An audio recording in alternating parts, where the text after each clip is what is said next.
देखिए आज का जो टॉपिक हमारा है ना वह है एक्सप्रेशन प्राप्त करना है किसका, इक्विवेलेंट रेसिस्टेंस का, जब आपका रेसिस्टर सीरीज ग्रुपिंग में हो।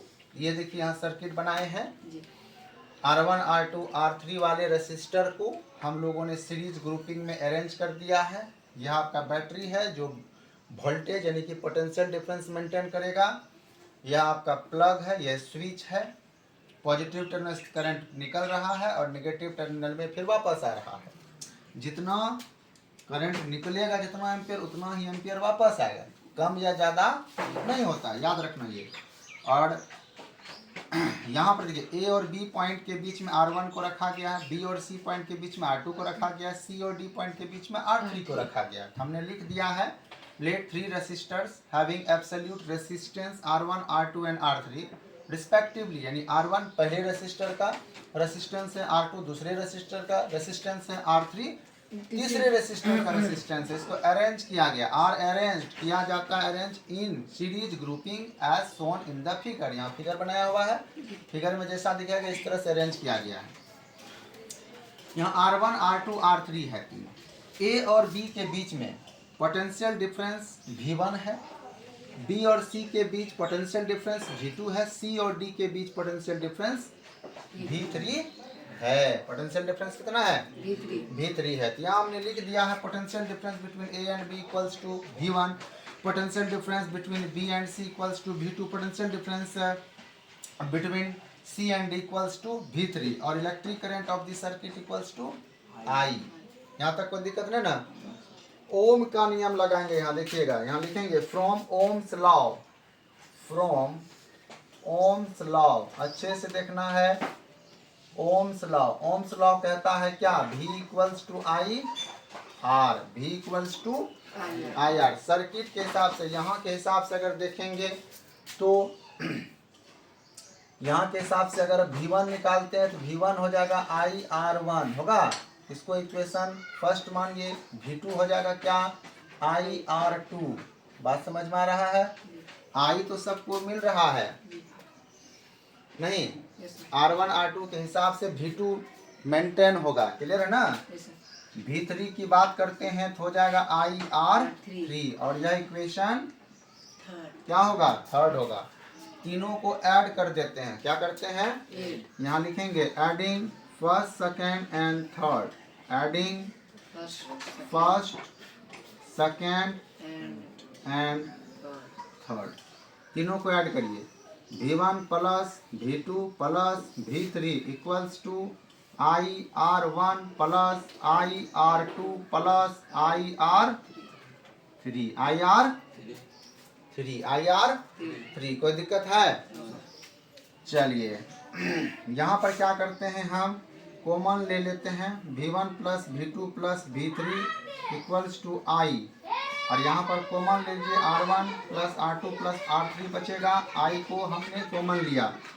देखिए V1 plus V2 plus V3 को टोटल को अगर ऐड करते हैं तो यहाँ से यहाँ तक जो है टोटल पोटेंशियल डिफरेंस आपको आ जाएगा, एक पोटेंशियल डिफरेंस आएगा नहीं? तो इसको हम लिख सकते हैं V, लिख सकते हैं ना? लिख सकते हैं equals to I R1 bracket में R2 प्लस R3, क्लियर है ना? हम क्या करते हैं, क्या करते हैं हम लोग, I को यहाँ लाते हैं, V बटा I equals to R1 plus R2 plus R3। कोई दिक्कत? R1 plus R2 plus R3। उसके बाद आप देखिए V बटा I को क्या लिख सकते हैं हम, यहाँ से देखिए तो आप यहाँ देखिए V बटा I करेंगे तो R बचेगा, मतलब यहाँ R दे दीजिए, R equals to R1 plus R2 plus R3। क्योंकि यहाँ R है सिंपली, तो स्पेशल बनाने के लिए चूंकि सीरीज ग्रुपिंग में हमें निकालना है तो RS कर दीजिए, RS equals to R1 plus R2 plus R3। मतलब सीरीज ग्रुपिंग में जो एक रेसिस्टेंस होगा, ओवरऑल वन रेसिस्टेंस, वह क्या होगा? जितने भी रेसिस्टर जुड़े हुए हैं सर्किट में उनके रेसिस्टेंस को डायरेक्ट जोड़ दीजिए, डायरेक्ट सम के बराबर होता है। समझ में आ रहा है? इसको लिखेंगे कैसे? हैंस अतः इक्विवेलेंट हिंदी में भी बताएंगे, resistance in series grouping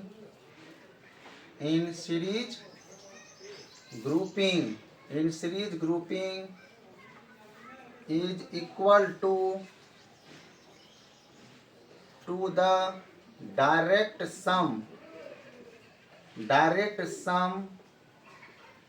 of their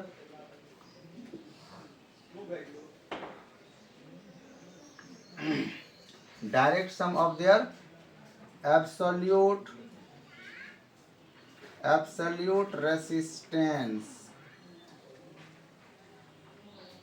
इसका मतलब हुआ कि सीरीज ग्रुपिंग में जो इक्विवेलेंट रेसिस्टेंस आएगा वह डायरेक्ट सम के बराबर होगा। डायरेक्ट सम मतलब सीधा जोड़ दीजिए, डायरेक्ट सम के बराबर उनके अलग अलग प्रतिरोधकों के जोड़ के बराबर होगा। समझ में आ रहा है ना? यानी एब्सोल्यूट रेसिस्टेंस मींस क्या? आप 3 रेसिस्टर जुड़ा हुआ R1 R2 R3 वाला, तीनों को डायरेक्ट जोड़ दीजिए आप। ठीक है, यही आपका एक्सप्रेशन हो गया। ये क्वेश्चन बहुत इंपॉर्टेंट है एग्जाम के पॉइंट ऑफ व्यू से। क्लियर है ना? अब इसको हिंदी में हम समझा देते हैं ताकि आपको दिक्कत ना हो। दोनों माध्यम में पढ़ लेंगे, दोनों मीडियम वाले बच्चे को जो है फायदा करेगा और थोड़ा थोड़ा इंग्लिश सीखेंगे भी।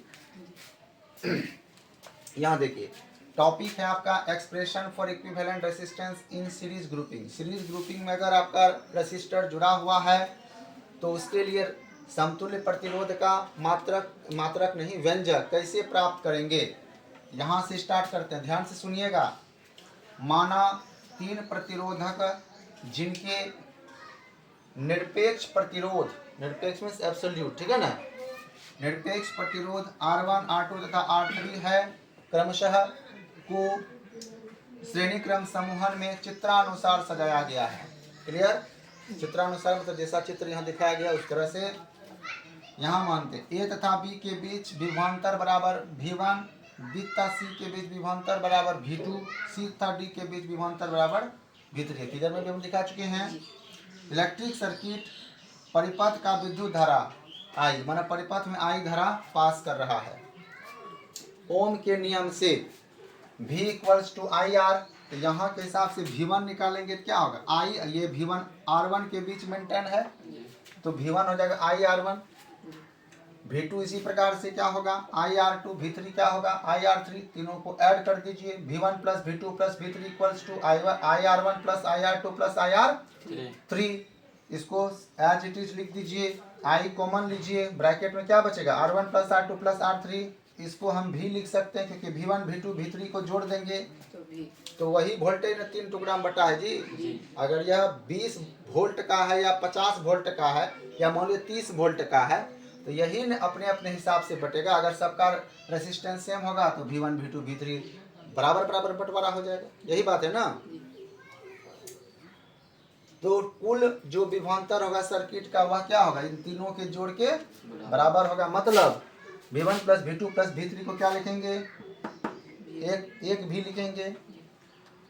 इधर I बचा है, एज इट इज इसको लिख दीजिए। I को ई बगल करिए, इधर गुना है इधर भाग होगा ना। V बटा I equals to R1 plus R2 plus R3। V बटा I को हम R लिख सकते हैं, उनके नियम से देख लीजिए। V बटा I करेंगे खाली R बचेगा। R को स्पेशल बनाने के लिए चूंकि यह सीरीज ग्रुपिंग हम निकाल रहे हैं इसलिए यहाँ RS लगा दिए। RS equals to R1 plus R2 plus R3। यहाँ पर लिखेंगे अतः श्रेणी क्रम समूहन में समतुल्य प्रतिरोध, हाँ, निरपेक्ष प्रतिरोधों के जो है कि प्रत्यक्ष योग के बराबर होता है, ऐसा लिख सकते हैं हिंदी में, है ना। या लिख सकते हैं ऐसा कि जितने भी प्रतिरोध सजे हुए हैं इस तरह से लिख सकते हैं, श्रेणी क्रम में जुड़े हुए प्रतिरोधकों का समतुल्य प्रतिरोध उन प्रतिरोधकों के अलग अलग प्रतिरोधों के योगफल के बराबर होता। क्लियर? डायरेक्ट सम के बराबर होता है। Equivalent resistance in series grouping is equal to the direct sum of their absolute resistance. Hindi में श्रेणी क्रम में जुड़े हुए प्रतिरोधकों का समतुल्य प्रतिरोध उन प्रतिरोधकों के अलग अलग प्रतिरोधों के योग के बराबर होता है। किताब में भी लिखा हुआ है, आप लिख लीजिएगा हिंदी में। क्लियर है ना? तो ये आपका एक्सप्रेशन हुआ सीरीज ग्रुपिंग में। कोई दिक्कत है दिक्कत तो बताइए। यह आपका था equivalent resistance in series grouping. इसको आप घर से 10 बार रिवाइज करके आइएगा कॉपी पर, ठीक है, ताकि आपको ये याद हो जाए, है ना। ये आपका जो है लॉन्ग क्वेश्चन में भी पूछ देता है सीरीज ग्रुपिंग। इसके बाद आएगा पैरेलल ग्रुपिंग, उस पर बात करेंगे। इसको पहले आप लोग अपने कॉपी में नोट डाउन कर लीजिए ताकि रिवाइज कर सकें। घर से रिवाइज करके आइएगा।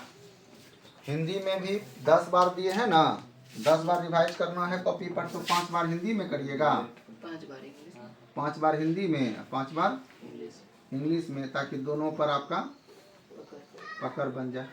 ठीक है, कोई दिक्कत है तो बताइए।